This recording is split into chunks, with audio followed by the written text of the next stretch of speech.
안녕하세요. 오늘 너무 재밌어서 잠 못 드는 철학 수업이란 책을 가지고 현대 철학이라는 거대한 흐름을 마치 한 편의 드라마처럼 따라가 보려고 하는데요. 정말 흥미진진할 겁니다. 자, 그럼 같이 한번 빠져들어 보실까요? 여러분, 철학이라고 하면 왠지 좀 어렵고 복잡한 사상가들 이름만 쭉 나열하는 걸 떠올리시나요? 사실은 전혀 그렇지 않아요. 여기 보이는 이 이름들처럼요, 철학은 거대한 강물 같아요.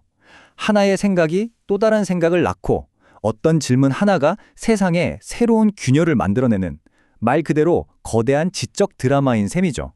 오늘 이 드라마의 주인공은 바로 이 세 사람, 니체, 하이데거, 그리고 라캉입니다. 이들의 생각을 따라가다 보면 우리가 철석같이 믿었던 진리라는 땅이 어떻게 무너져 내리는지, 그리고 그 텅 빈 공간 속에서 인간이 자기 자신의 의미를 어떻게 찾아 헤매는지, 심지어 우리를 움직이는 보이지 않는 힘까지, 그 모든 걸 엿볼 수 있을 겁니다. 자, 드디어 드라마의 막이 오릅니다. 제1막의 주인공은 바로 이 사람, 프리드리히 니체입니다. 근데요, 그의 손에 들려있는 건 펜이 아니에요. 서구 사상 전체의 기반을 아주 그냥 박살내버리는 거대한 망치입니다. 우리는 보통 진리나 선함 같은 가치들이 그냥 원래부터 있는 절대적인 거라고 생각하잖아요? 근데 니체는 바로 거기에 태클을 겁니다. 잠깐만, 그 가치 대체 어디서 온 거야? 하고 묻는 거죠. 그의 방법, 바로 계보학이라는 게 이 가치들의 족보를 캐는 거예요. 뿌리를 파고 또 파고 들어가는 거죠. 그럼 그 끝에 뭐가 나올까요? 니체는 말합니다. 바로 권력이지라고요. 모든 살아있는 것들이 자신의 힘을 더 키우고 싶어하고 세상을 내 뜻대로 하고 싶어하는 그 본능적인 충동. 이게 바로 우리가 믿는 모든 멋진 가치들 뒤에 숨어있는 진짜 엔진이라는 겁니다. 그리고 바로 이 선언, 신은 죽었다. 와, 이건 정말 서구 세계 전체의 기반을 뒤흔든 한마디였죠. 최고의 가치, 절대적인 기준이 사라져버린 상태. 이걸 바로 허무주의, 즉 니힐리즘이라고 부릅니다. 근데 니체는 여기서 좌절하고 끝내지 않아요. 이 텅 빈 공허를 오히려 기회로 삼는 능동적 허무주의를 이야기하죠. 그러면서 영원회귀라는 무시무시한 질문을 던집니다. 만약 당신의 이 삶이, 이 고통까지도 영원히 똑같이 반복된다면 그래도 이 삶을 다시 한번 살겠다고 긍정할 수 있겠는가? 이 질문에 예스라고 외치면서 낡은 가치를 넘어서서 자기 스스로 새로운 가치를 만들어내는 인간. 그가 바로 니체가 말한 초인, 위버맨 씨입니다. 자, 니체가 망치로 모든 걸 다 부숴버렸어요. 신도, 절대 진리도 사라진 세상, 거대한 공허 속에 우리 인류가 덩그러니 남게 된 거죠. 그럼 이제 우린 뭘 믿고 어떻게 살아야 할까요? 바로 이 막막한 상황 속에서 마르틴 하이데거라는 철학자가 인류 역사상 가장 근본적인 질문을 다시 꺼내듭니다. 도대체 존재한다는 게 뭐야? 살아있다는 건 무슨 의미지? 자, 이제 이 막으로 넘어갑니다. 니체가 다 부숴버린 그 폐허 위에 이번엔 마르틴 하이데거가 무대로 올라섭니다. 그의 손에 들린 건 파괴의 망치가 아니에요. 존재의 의미를 아주 섬세하게 더듬어 찾는 그런 탐침 같은 거죠. 존재의 의미라 이걸 어디서부터 찾아야 할까요? 하이데거는 멀리 갈 필요 없다고 말해요.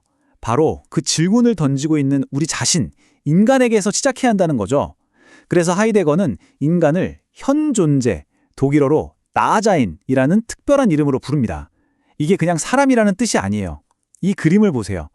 우리는 그냥 붕 떠 있는 존재가 아니라 시간, 공간, 다른 사람들과의 관계, 역사, 이런 구체적인 세상 속에 항상 이미 지금 여기에 던져져 있는 존재라는 아주 중요한 의미를 담고 있습니다. 이 그림이 인간 존재가 처한 그 팽팽한 긴장감을 정말 잘 보여주고 있어요.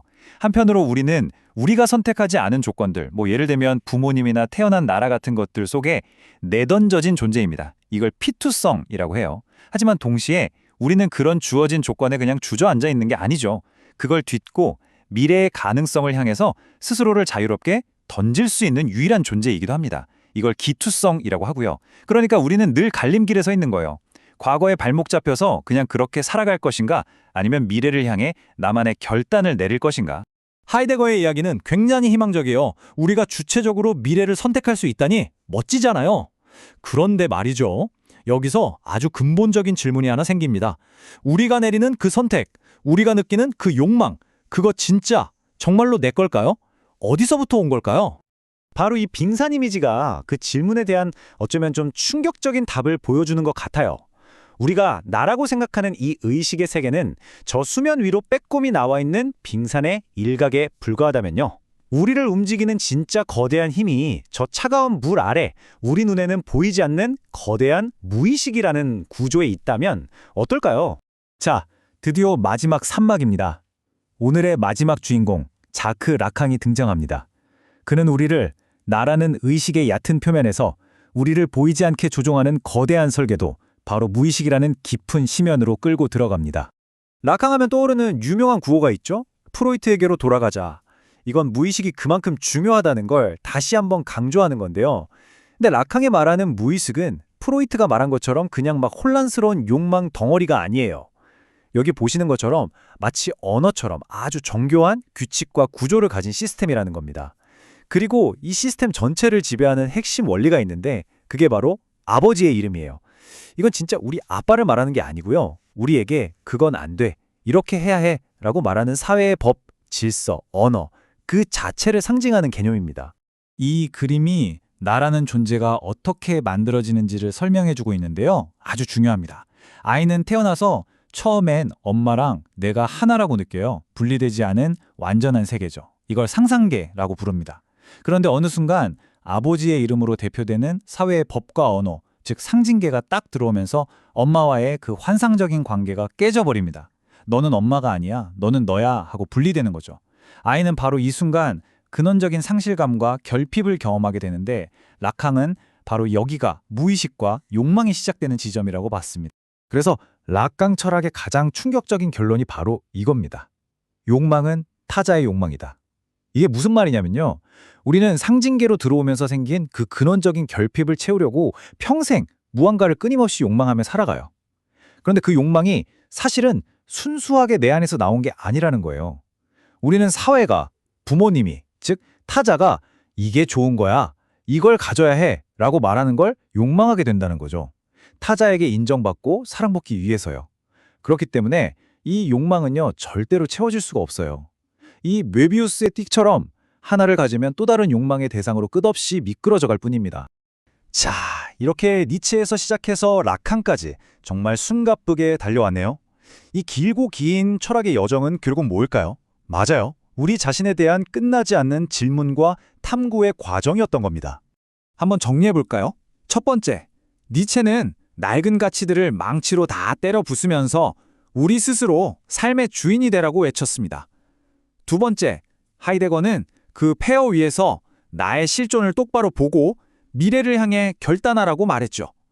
그리고 마지막, 라캉은 한 발 더 나아가서 질문을 던지고 선택을 하는 바로 그 나라는 존재조차 사실은 보이지 않는 언어와 타자의 욕망이라는 구조 안에 갇혀있다는 사실을 폭로했습니다.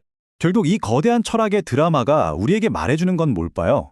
철학이라는 게 그냥 박물관에 있는 오래된 유물이 아니라는 겁니다. 바로 오늘, 지금의 내 삶, 내 선택과 내 욕망을 이해하게 해주는 가장 강력한 열쇠라는 거죠. 이 위대한 생각의 드라마는요, 아직 끝나지 않았습니다. 바로 우리 한 사람 한 사람의 삶 속에서 지금 이 순간에도 계속되고 있으니까요. 니체가 모든 걸 부숴버린 그 폐허 위에서 여러분은 하이데거처럼 자기 자신의 실존을 정면으로 마주하고 또 라캉처럼 내 욕망의 깊은 곳을 들여다본다면 이제 당신은 어떤 질문을 던지시겠습니까? 이 생각의 드라마, 이제 여러분의 차례입니다.